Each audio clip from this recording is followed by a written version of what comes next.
જી મહારાજ, તમારું નામ? મારું નામ હીરાબાબુ. અચ્છા, આ મંદિર કઈ જગ્યાએ આવ્યું છે? લાલ દરવાજા વિસ્તારમાં, લાલ દરવાજા વાળી ખોડિયાર માતા. અને આ મંદિરનું નામ શું છે? લાલ દરવાજા ખોડિયાર મંદિર. અચ્છા, આ મંદિરમાં દર રવિવારે ઘણી ભીડ થાય છે, એનું કારણ શું છે?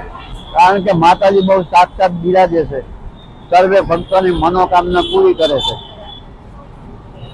એટલે અત્યારે તો કેવું છે ભાઈ, માતાજીને પ્રાર્થના કરે, માતાજી કામ કરે તો જ ભક્તો જાય ને.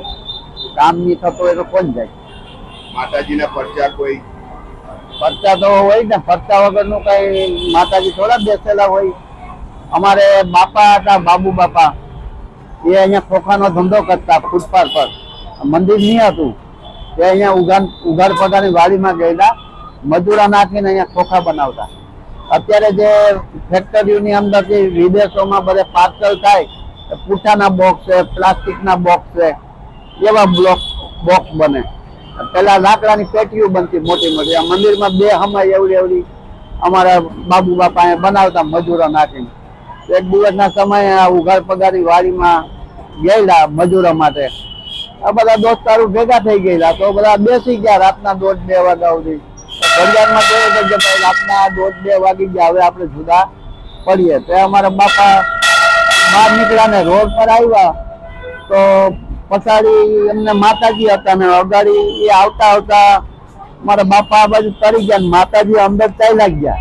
તે અંદર માતાજીનો ગોખ છે, આ બાજુ ઉભા રહ્યો તો તમને દેખાય.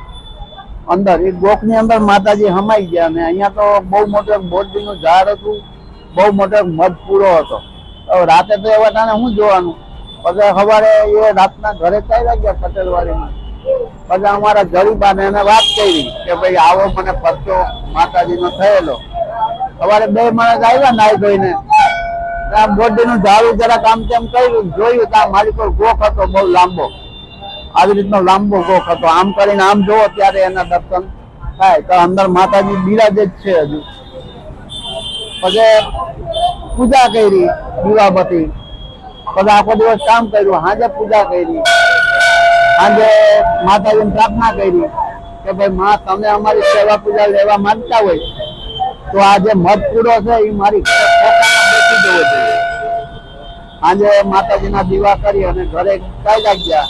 સવારે પાછા આવ્યા હતા, મધ પૂરો નહીં હતો, ખાલી મધની ધારી હતી. પાછા દીવા કરીને ઘરે ગયા હતા. ઘરે આ ખોખાની અંદર બેસેલો હતો. આ મંદિર કેટલા વર્ષ જૂનું છે? એનું તો કેટલું જૂનું એ તો અમને બી ખબર નથી. તાપી પુરાણ ની અંદર માતાજીનો ઉલ્લેખ આવે છે આ ગોખ નો, સમજી ગયા? કારણ કે મંદિર તો માતાજીનું આ જે ગઢ છે ને, આ ગઢ છે રજવાડા વખત નો.